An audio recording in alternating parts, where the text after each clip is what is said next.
The signal came at 3 in the morning. Captain Lucas Hayes was standing on the bridge of the HMS Resolute when the sensors lit up like a warning beacon. The ships came from beyond the solar system, massive and dark, moving through space like predators closing in on prey. There were 40 of them. Humanity had never seen anything like them before. Lucas stared at the display screens. The ships were huge. Each one could swallow 10 human battle cruisers. The mathematical part of his brain calculated distances and speeds. The human part felt fear creep up his spine. He had served in Earth's Navy for 22 years. He had trained for conflict. Nothing had prepared him for this. Admiral Patricia Moore's voice came through the communication line, sharp and steady. She was on Earth, in the command center buried 3 kilometers underground. Her face appeared on the main screen. She looked tired. They had all been tired since the first signal arrived 3 weeks ago. "We are receiving a broadcast," Admiral Moore said. "They call themselves the Vexter. They want us to hear their message." Lucas nodded. They had been expecting this. The Vexter had sent smaller ships ahead, explorers who studied human radio signals and television broadcasts. They had learned human languages. They had learned about Earth. Then they had sent their war fleet. The broadcast began. A voice came through, layered and strange, but speaking English words. "This is Commander Vel'Kaz of the Vexter Dominion. Your planet is now under our authority. You will surrender all weapons and governments. You will prepare your populations for relocation. Those who resist will be removed. You have 1 rotation of your planet to comply." The message ended. Silence filled the bridge of the Resolute. Men and women looked at each other. Some were young. Some had families. All of them understood what this meant. Lucas turned to his first officer, Captain William Drake. The man had served under Lucas for 8 years. His jaw was tight. "Send word to Admiral Moore," Lucas said. "Tell her I am moving the Resolute to intercept position. And William, contact all naval units. I want every ship we have between Earth and those Vexter vessels." "We do not have enough ships," William said quietly. His words were the truth everyone knew, but no one wanted to speak. "No," Lucas agreed. "We do not. But they do not need to know that yet." The next hours were chaos. The Resolute moved into position. Smaller human ships joined her. The European Defense Coalition had 5 major battle cruisers and 20 escort vessels. Japan had 12 ships. America had sent their entire Pacific fleet. Altogether, it was not enough. Against the Vexter Armada, it was barely a mosquito landing on an elephant. Admiral Moore called again. This time, her voice was different. She had been crying, but she would not say that. "Lucas, I have made my decision. We will not surrender. The governments of the world have agreed. We will fight." Lucas closed his eyes for 1 second. 1 second was all he allowed himself. Then his eyes opened, and he was Captain Hayes again, the man who made decisions that would cost people's lives. "What are my orders, Admiral?" he asked. "Buy us time," she said. "Buy us time to evacuate civilians. Buy us time to establish defensive positions on the ground. I do not expect you to win, Captain. I am asking you to make them work for their victory." Lucas understood. He was being asked to sacrifice himself and his crew, not because it would change the outcome, but because every hour his ships fought was 1 hour children could be moved to bunkers. 1 hour weapons could be distributed. 1 hour more families could say goodbye. "Understood, Admiral. We will hold them as long as we can." He turned to address his crew. The bridge had fallen silent. Every person there knew what came next. Lucas had always believed in telling his people the truth. "Listen," he said, his voice calm and strong. "We are about to engage an enemy larger and more powerful than we are. Many of you will not return from this battle, but your families are on that planet below us.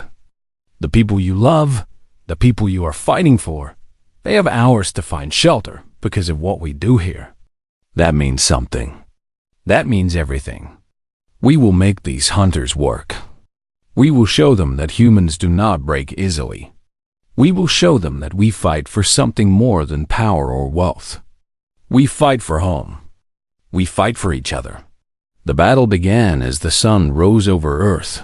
The Vexter ships moved toward humanity's forces. Human missiles launched first. They were good missiles, fast and smart. They killed one Vexter ship before the Vexter even fired back. Then the Vexter weapons lit up space. The human ships burned. The Resolute shook as energy bolts struck her shields. Alarms screamed. Men worked frantically, and Lucas kept giving orders. Behind them, on Earth, military forces were moving. Admiral Moore had ordered the evacuation of cities. She had opened military bunkers. She was preparing humanity for ground warfare, the kind of fighting where human soldiers knew how to survive. On death worlds like Earth, people learned to adapt or die. Lucas saw his ship take more damage. The shields were failing, but another Vexter vessel exploded as a human cruiser rammed it. The Vex had expected surrender or terror. They had not expected this. They had not expected humans to choose death over giving up. The battle raged for hours. By the time it ended, most of Earth's fleet was destroyed. The Vexter had lost 3 ships. It was not an equal trade. But the human forces had not run.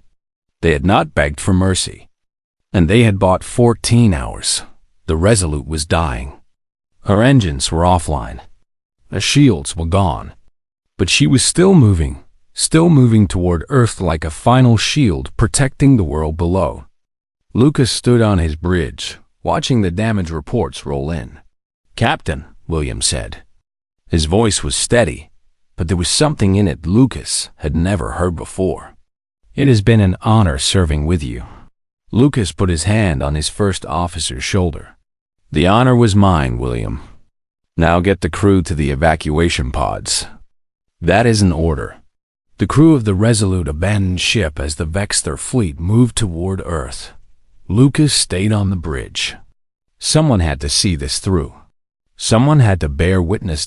As his ship fell toward the planet below, Lucas sent one final message to Admiral Moore. "They are coming, Patricia. We have bought you time. Use it well." On Earth, Admiral Moore received the message. She looked out the window of the underground command center at the sky above. The stars were no longer distant and safe. They held an enemy, and it was time for Earth to fight like a death world. The Vexter landing ships began their descent through Earth's atmosphere. They had conquered 300 worlds. They've never found a world that would not break. Now they were about to learn what a world of fighters looked like. The Vexter landing ships touched down across 6 continents. In London, in Tokyo, in Sao Paulo, in Cairo, the massive vessels burned the ground black as they descended. The Vexter soldiers emerged, tall creatures with hard exoskeletons that gleamed in Earth's sunlight. They carried weapons that fired bolts of pure energy. They carried the confidence of 300 conquered worlds. They expected surrender. They expected fear.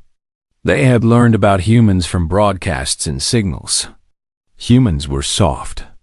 Humans lived short lives. Humans valued their own survival above all else. The Vexter soldiers marched toward the nearest cities, ready to accept the submission of a broken species. What they found instead was a hospital. Claire Morrison was the head nurse at St. Thomas's Hospital in London. She was 43 years old. She had 2 children, both evacuated to bunkers in the north. She had stayed because people in the hospital needed someone.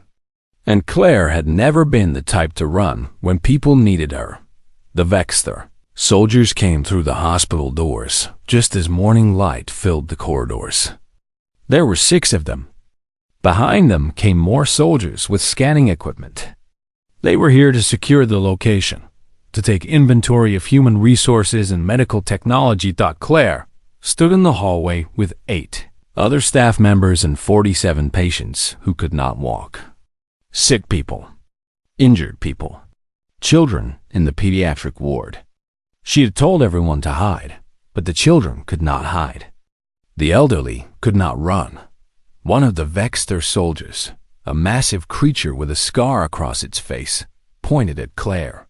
Its mouth did not move the same way human mouths did, but the meaning was clear. The alien wanted to communicate.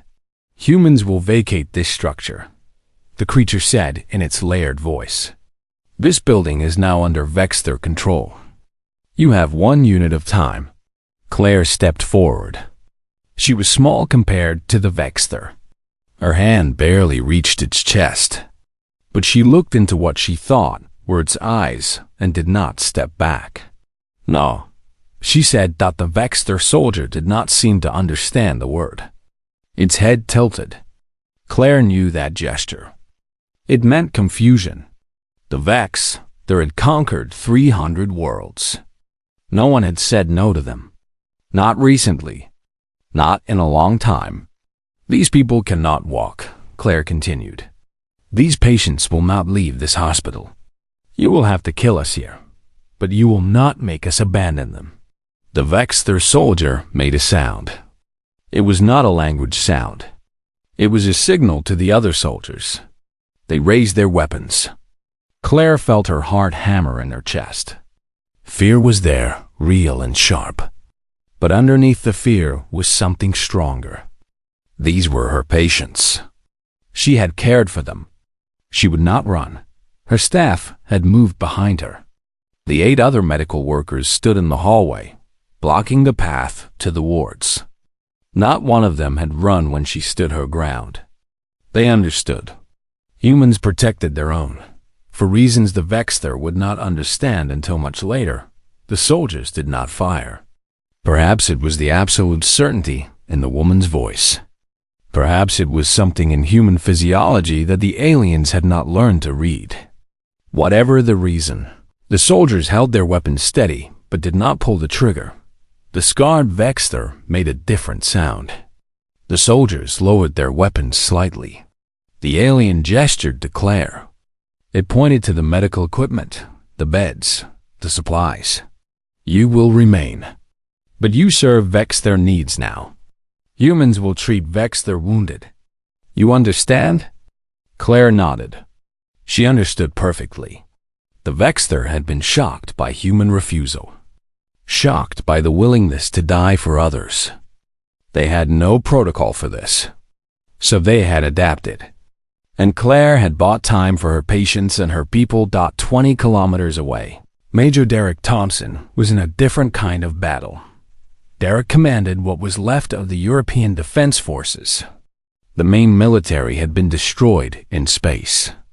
What remained were militia units, soldiers with special training, and people who had decided that running was not an option. Derek had organized them into cells. If the Vexter wanted London, they would have to take it block by block. That the Vexter soldiers moved through the city with weapons that could vaporize buildings. They were unstoppable. They were invincible. They were also not from Earth. That was their weakness. Derek had spent 2 days preparing. London was a maze of streets and buildings. The Vexter had conquered worlds where the terrain was open and clear. Earth was different. Earth was crowded. Earth was vertical. And the animals of Earth did not care about Vexter weapons. The Vexter had not accounted for the rats. The streets of London held rats, and rats carried diseases that did not affect humans because humans had evolved with them. When the Vexter soldiers moved through the sewers, they were bitten. When Vexter suits were breached, bacteria entered their bodies. The soldiers got sick. They had not accounted for the weather either. Earth's September brought rain. London's rain was cold and constant. The Vexter did not have environmental suits for this kind of exposure. They had expected to walk on a conquered world without such protections. Earth punished them for that arrogance. Derek's soldiers did not have weapons that could match Vex their energy cannons. So they used what Earth had given them. They used the streets themselves. They collapsed buildings on Vex their positions. They used London's underground tunnels to move soldiers where the Vexter could not see them. They used the dark and the rain and the cold as weapons. In the first 3 days, Derek's forces killed 19 Vexter soldiers. It was not many. The enemy had thousands. But it was something. It was proof that humans could hurt them. Derek stood in a basement with his team and looked at the map of London pinned to the wall. Red marks showed Vexter positions. Blue marks showed human resistance cells. The blue marks were scattered. The red marks were stronger. But the red marks were also starting to move more carefully. They were starting to see humans not as conquered species, but as something else. They are not used to enemies, Derek told his team. Every world they conquered before broke easily. They came expecting the same here. But we are different. We did not raise our children to bow. We raised them to stand. And when you stand long enough, even giants start to doubt. Across the world, the same thing was happening. In Tokyo, humans were learning to move through their cities in ways that made Vex their energy weapons dangerous to use. In Sao Paulo, humans were using the jungle itself as a weapon, an environment that the Vexter could not navigate. In Cairo, teams of soldiers moved through ruins and ancient tunnels that no Vexter scanner could map. The Vexter had expected surrender within hours, within days, within weeks at most. They had conquered 300 worlds that way. But Earth was different. Earth had raised fighters. Earth had created a species that did not know how to stop fighting. Commander Vel'Koz sat in the command center of his landing ship and received report after report. Soldiers sick from diseases. Soldiers lost to terrain they did not understand. Soldiers finding that humans did not cluster together in fear, but spread out and struck from the dark. Vel'Koz was old for his species. He had conquered many worlds. He had never seen anything like this. His species had always assumed that intelligent species followed the same patterns. They would fight briefly. They would realize the battle was lost. They would surrender and submit. It was the way of the galaxy, but humans did not seem to know they were losing. Every time Vel'Koz thought the resistance was broken, it bloomed somewhere else. Every time he thought humans had given up, they fought harder. For the first time in his long life, Commander Vel'Koz began to wonder if his species had made a mistake. And on the streets of Earth, soldiers like Claire and Derek understood something the Vexter had forgotten. Sometimes the most dangerous enemy is one that has nothing left to lose. 23 days after the Vexter invasion began, Captain Lucas Hayes was alive when he should have been dead. He had ejected from the Resolute before she crashed into Earth's atmosphere. He had survived the landing. He had linked up with Major Derek Thompson's resistance cells. And now he was standing in a basement in London, looking at a map of the Vexter Command Center. The command center was located in what used to be Piccadilly Circus. The Vexter had built their operations hub there. It was a massive structure, shielded and heavily defended. But it had one weakness. It had been built in a human city, with human infrastructure underneath. Derek pointed to the map with his finger. The old underground tunnels run directly beneath their position. We can move people through the tunnels without being detected. We emerge here, here, and here. We hit them simultaneously from 3 directions. Lucas studied the plan. It was desperate. It was risky. It had maybe a 30% chance of success. But the alternative was to let the Vexter consolidate their position, call for reinforcements, and watch Earth fall piece by piece. How many soldiers can you put in this operation? Lucas asked. 200 trained fighters, Derek said. Maybe another 100 civilians who have learned to handle weapons.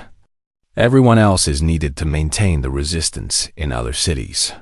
Lucas closed his eyes and made a decision. I will go with you. I know military targets. I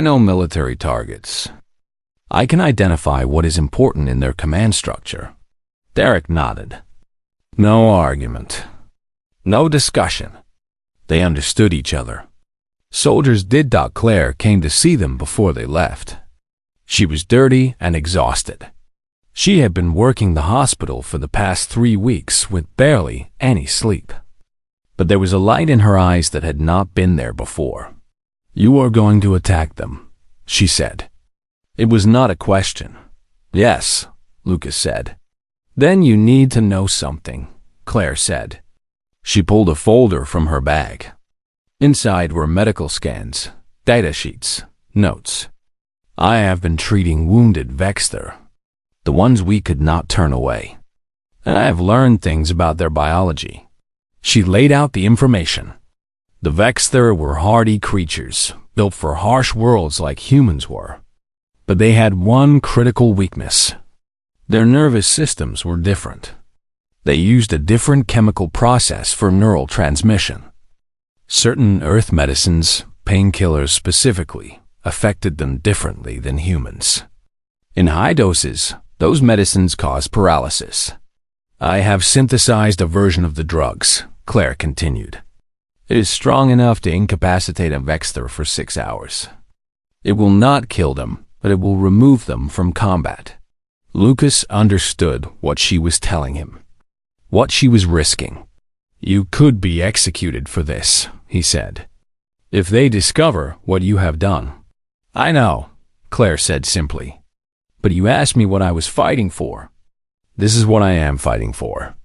To see humans stand. To see our enemy understand that we will not break. Derek took the containers of medicine carefully. Thank you, he said. And those words, simple as they were, carried the weight of everything humans had learned to do in 3 weeks. The operation began at 3 in the morning. 200 soldiers moved through tunnels that had not been used for 50 years. They moved carefully. They moved quietly. Above them, the Vexter command center hummed with activity. Messages were flowing in from across Earth. Resistance reports. Casualty counts. Each report showing that humans were still fighting. The soldiers emerged through broken walls and sealed doors. They had ancient explosives, improvised weapons, and something more important. They had surprised that the Vexter did not expect an attack on the command center itself. The Vexter expected humans to hide and strike from distance. Instead, humans were in their center, on their ground, fighting hand to hand.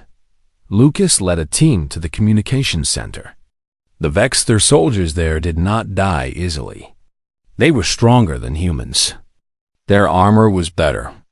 But there were more humans than Vexter in that room, and humans had learned to fight together in the past 3 weeks. The first Vexter went down sprayed with Claire's medicine. The drug worked. The alien's movements became sluggish. Its weapons control failed. And the humans moved past it toward the communication equipment. Derek was fighting in the operations center, the heart of the command hub.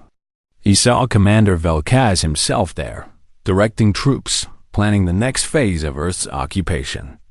Derek did not think. He acted. He threw a canister of Claire's medicine directly at the commander.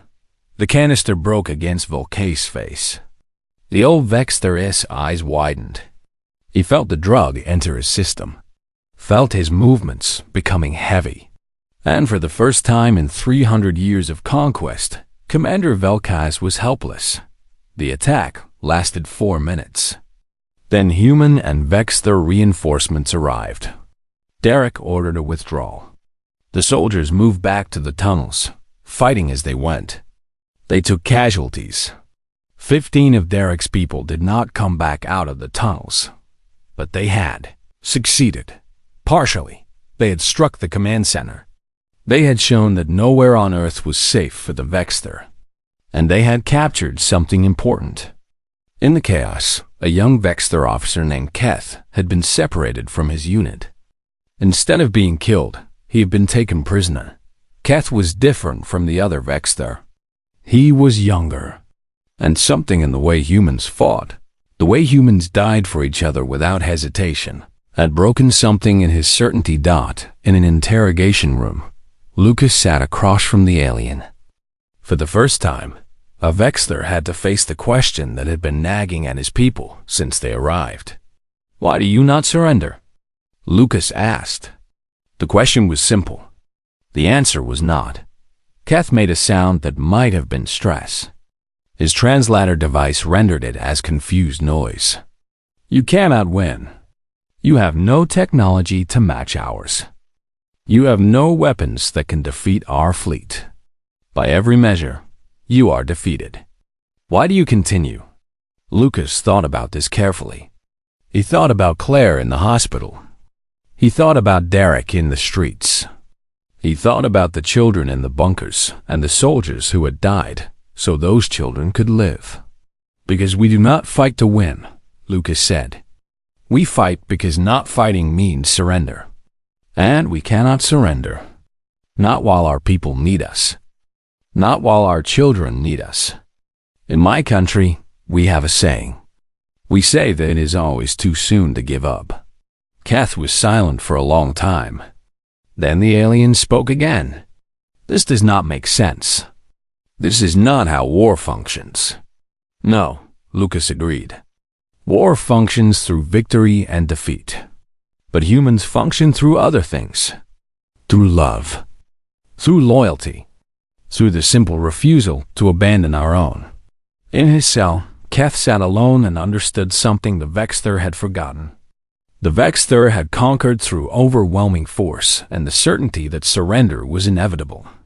But they had lost something in 300 years of easy conquest. They had lost the ability to fight against an enemy that did not care about losing.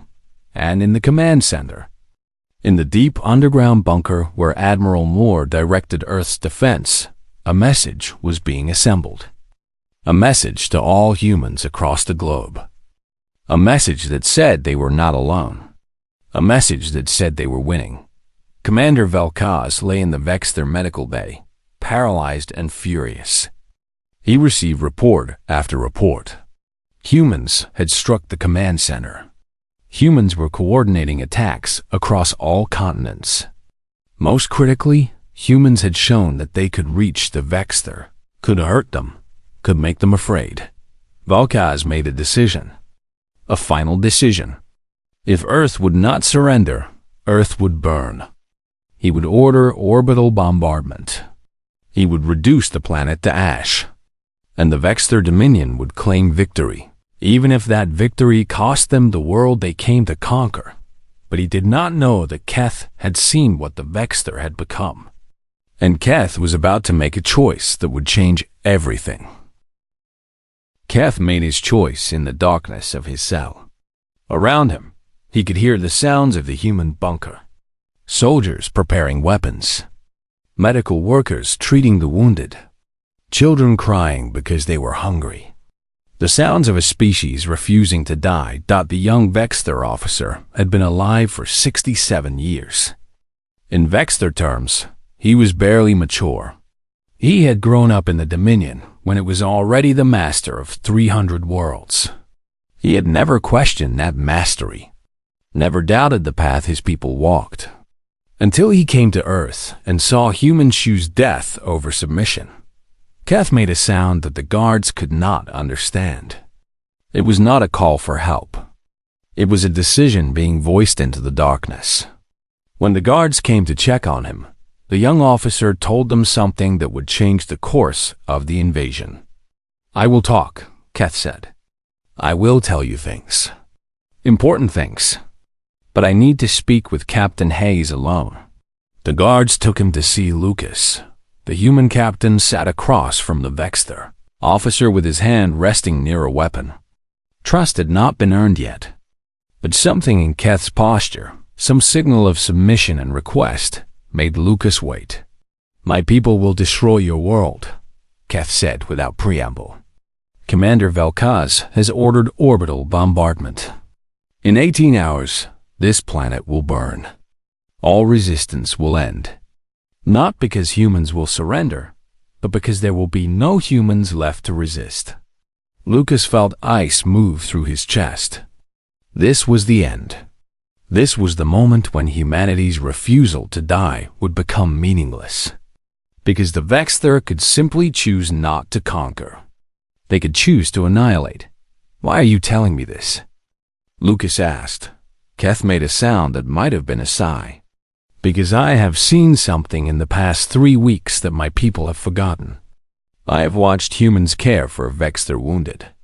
Watched humans treat enemies with medicine and food, even when they could have let them die. I have seen humans choose to die rather than let their people be taken. This is not the behavior of a species ready to be conquered. The Vexter paused. When he continued, his voice was different. It carried something Lucas had not heard from any alien yet. It carried doubt. 300 years ago, Keth said, my people were warriors. We conquered because we believed in conquest. But somewhere along the way, we forgot how to fight against enemies who do not fear death. We forgot that sometimes the greatest strength is simply refusing to surrender.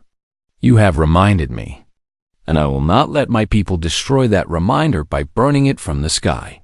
Lucas understood what Keth was saying. The young officer was offering to betray his own people. It was an act that could not be undone. An act that meant his own death was almost certain. What do you want us to do? Lucas asked. I will help you stop the bombardment, Keth said. But you will need to do something very hard. You will need to trust me. And you will need to be willing to fight alongside a Vexter soldier. Within the hour, a plan was formed. Keth explained the layout of the Vexter command ship. He explained the sequence of codes needed to prevent the bombardment command. He explained where the guards would be positioned. Most importantly, he explained that there were other Vexter who had begun to doubt. Not many, maybe 20 officers, maybe 30, but enough to make a difference. Derek gathered his team. Lucas stood at the front of a mixed force. Some were human soldiers. Some were human civilians who had learned to fight. And 2 were Vexter officers who had followed Keth's lead and chosen to stand with Earth. The plan was to move through the tunnels again, but this time they would not be heading for a ground position. They would be heading for the orbital landing platform where the command ship sat. The platform where the bombardment weapons were being prepared. It was a suicide run. Everyone understood that. But they also understood something else. If they did not run, everyone on Earth would die anyway. At least this way, there was a chance. Keth moved through the corridors of his own people's base with a human on either side of him. They moved fast. Too fast for stealth. Too focused for mercy. The guards they encountered made a choice in the split second when they saw their own officer moving with humans. Some fired. Those guards died. Some did not fire. Those guards were left alive or incapacitated, a mercy that Lucas insisted on, because Lucas understood something now. The war was not really about winning or losing. It was about proving that humans were different. That humans could be mercy even when they were strong. That humans could choose not to destroy simply because they could. Destroy. Derek's team fought toward the command center of the orbital platform. Every corridor was defended. Every door was a potential death trap. And slowly, steadily, humans and Rebel Vexter pushed forward together. Keth led them to the bombardment control room. The senior officer there was Vel'Koz S. second in command, a creature named Tharzak who had conquered worlds under the old rules. Tharzak did not understand this rebellion. Tharzak did not care about the philosophy of strength that Keth tried to explain. Tharzak fired. And in that moment, something changed. Keth stepped in front of the shot. The energy bolt struck him. The young Vexter officer fell. And Lucas, watching this happen, understood that Keth had just made a choice that no one could take back. The young officer had chosen to die rather than let humans die. Derek killed Tarzik before the alien could fire again. But the damage was done. Keth was dying. They could all see it. The Vexter officer's exoskeleton had been breached. The internal damage was massive, but Keth was still conscious. With the last of his strength, the young officer gave Lucas the codes, gave him the sequence that would prevent the bombardment. With his final breath, Keth told the remaining Vexter officers that they had a choice. They could follow Vel'Koz into genocide, or they could follow him into something new. 18 of the Vexter officers made the choice Keth had made. The bombardment was prevented. The codes were entered. The weapons powered down. And across the galaxy, news began to spread. The Vexter, the unstoppable conquerors of 300 worlds, had been stopped, not defeated by superior firepower. Stopped by the simple courage of a species that would not break. And stopped by one alien officer who learned, at the cost of his life, that sometimes a strength is measured not by the power you hold, but by the choices you make. In the ruins of London, Lucas Hayes sat beside Claire Morrison in what used to be a medical station. They were both exhausted. The fight was not over. The Vexter still held most of the planet, but something fundamental had changed. "It is not finished," Claire said. "No," Lucas agreed. "But we have shown them something they needed to see. That humanity is not something you conquer. It is something you have to learn from. And maybe, if we are lucky, something you can join." Above them, in the darkness of space, the war was about to enter its final phase. And it would be decided not by who had the strongest weapons, but by who understood the deepest truth about what it meant to be alive and willing to fight for it. The war for Earth lasted 47 days from the moment the Vexter ships arrived until the moment Commander Vel'Koz made his final decision. The old commander recovered from the paralysis Claire's medicine had caused. He recovered to a nightmare. His fleet was fractured. His soldiers were defecting. His absolute certainty that the galaxy bowed to Vexter strength had been shattered by a species he thought was primitive. Vel'Koz could have continued the fight. He still had numerical superiority. His ships still held the advantage in raw firepower. But he had finally understood the truth that humans had known from the beginning.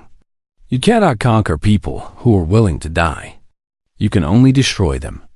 And destruction was not conquest. That the message that Vel'Koz sent to Lucas Hayes was a message of surrender.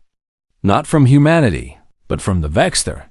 The commander of the greatest military force in the galaxy was asking for peace terms. Across Earth, the news spread like wildfire. In the bunkers and hospitals, in the resistance cells, and the makeshift military commands, humans heard what they had feared they would never hear. They had held. They had refused. And their refusal had cost the Vexter more than victory was worth. The celebration lasted one day. Then the real work began. Admiral Patricia Moore convened the first true peace conference. Around a table sat humans and Vexter. Lucas Hayes sat next to Vel'Koz. Claire Morrison sat next to the Vexter medical officer who had been observing human biology. Derek Thompson sat next to one of the 18 rebel Vexter officers who had chosen to stand with Earth. The negotiation took 2 weeks. Food, technology exchange, prisoner return. All the logistics of two species, learning to coexist instead of destroy each other. But the most important negotiation took place in a smaller room, between Lucas and Vel'Koz alone. "I do not understand," the old Vexter said. "You have won.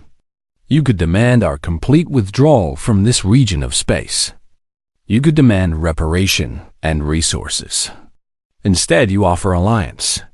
Lucas sat across from the commander and chose his words carefully. "Your species conquered through fear. through superior force that made people believe resistance was pointless. But humans come from a world where pointless resistance is how we survive. We had to fight against the animals of our world. We had to fight against hunger and disease and cold. We learned long ago that survival sometimes means fighting when winning is impossible. And now? Vel'Koz asked, "What does your species want from mine?" "We want you to remember who you were," Lucas said. "Before you became a species of conquerors. You used to be warriors. Real warriors who fought because they believed in something, not because they knew they would win. We want the galaxy to see that. We want you to become partners instead of masters. And we want to teach you what Keth learned. That the strongest thing in the universe is not firepower. It is choice." Vel'Koz was silent for a very long time. Then the old commander did something Lucas had never expected. He made the gesture that Keth had made. The gesture of submission that had come to mean respect. "The Vexter Dominion will stand with Earth," Vel'Koz said. "We will share our knowledge. We will defend this world against those who would conquer it. And we will remember Keth, a young officer who had the courage to choose mercy. The Vexter fleet remained in Earth's orbit, but not as conquerors. As protectors. As partners. The galaxy learned what had happened. The unstoppable force had met an immovable object, and somehow the object had won. More ships began arriving in Earth's system. Not warships. Research vessels. Science ships. Explorers wanting to understand how a species on the edge of the known galaxy had done the impossible. Within a year, Earth became something it had never been before. A crossroads of civilization. A place where human resistance had proven something fundamental about the nature of intelligence and choice. 3 years later, Captain Lucas Hayes stood on a space station orbiting Earth. The station was called New Keth, in honor of the young officer who had died for an idea bigger than his own people. Around the station, ships from dozens of species docked and departed. Humans, Vexter. Dozens of alien races who had heard the story and wanted to understand it. Beside Lucas stood Claire. She had retired from the hospital and now trained medical workers from hundreds of species. Derek Thompson was there too, running a military academy that taught not the art of conquest, but the philosophy of defense and the principle of fighting without. The chance of victory was sometimes the only moral choice. "Do you ever think about what would have happened if we had surrendered?" Claire asked Lucas. "Every day," Lucas admitted. "The Vexter would have taken our resources. They would have enslaved or relocated our people. We would have survived, but we would not have lived. We would have become subjects instead of people. And the galaxy would have believed that surrender was always the right choice. And now?" Claire asked. "Now," Lucas said, "the galaxy understands that some things are more important than survival. Freedom, dignity, the right to choose your own path even when the path is hard." On Earth below, children learned history. They learned about the war that changed the galaxy. They learned about Claire in the hospital who refused to abandon her patients. They learned about Derek Thompson, who taught a warrior species that defense was sometimes braver than conquest. They learned about Captain Lucas Hayes, who stood on the bridge of a dying ship and chose to make his enemy work for every second of victory. And they learned about Keth, the young alien who understood that humans had something his species had lost: the ability to choose completely and without hesitation, to stand with people who were not your own simply because they needed standing with. Vel'Koz lived another 10 years after the war. He spent those years traveling the galaxy, telling the story of Keth to any alien who would listen. The old commander had been wrong about humanity. He had been wrong about many things, but he had the courage to admit it. And in the end, that courage mattered more than all the weapons in his fleet. Years later, When historians look back on this moment, they did not point to the weapons or the tactics or the military strategy. They pointed to one simple fact. Humans had taught the galaxy something fundamental. That intelligence is not measured by how much power you hold. It is measured by the choices you make. That the most dangerous enemy is not the strongest enemy, but the enemy that refuses to believe the fight is over. Earth became the home of refugees. Aliens fleeing conquerors came to the small blue world in the galactic periphery. Because on Earth, if you stood and fought, you would not be abandoned. On Earth, strength meant protecting the weak. On Earth, mercy was given even to enemies. And in the deepest bunker in London, in a place of honor, there was a memorial. A simple stone with one name carved into it. Keth, the alien who learned that his enemy's strength was not their weapons. It was their refusal to break. It was their love for each other. It was their humanity. Captain Lucas Hayes died at the age of 89. His final request was to be buried on Earth, in the soil of the world he had defended. Thousands came to his funeral, humans and aliens together. They came to honor a man who had taught them that when you have nothing left to lose, that is when you become most powerful. The story of the invasion became legend. Children across the galaxy heard about the species from a death world that would not die. The species that taught the greatest military force in the galaxy that firepower was not everything. That a hospital worker could change a war by choosing compassion. That a soldier could teach his enemies that defense was sometimes braver than conquest. And somewhere in the stars, the Vex Third Dominion remembered Keth, and they remembered what it meant to be truly strong.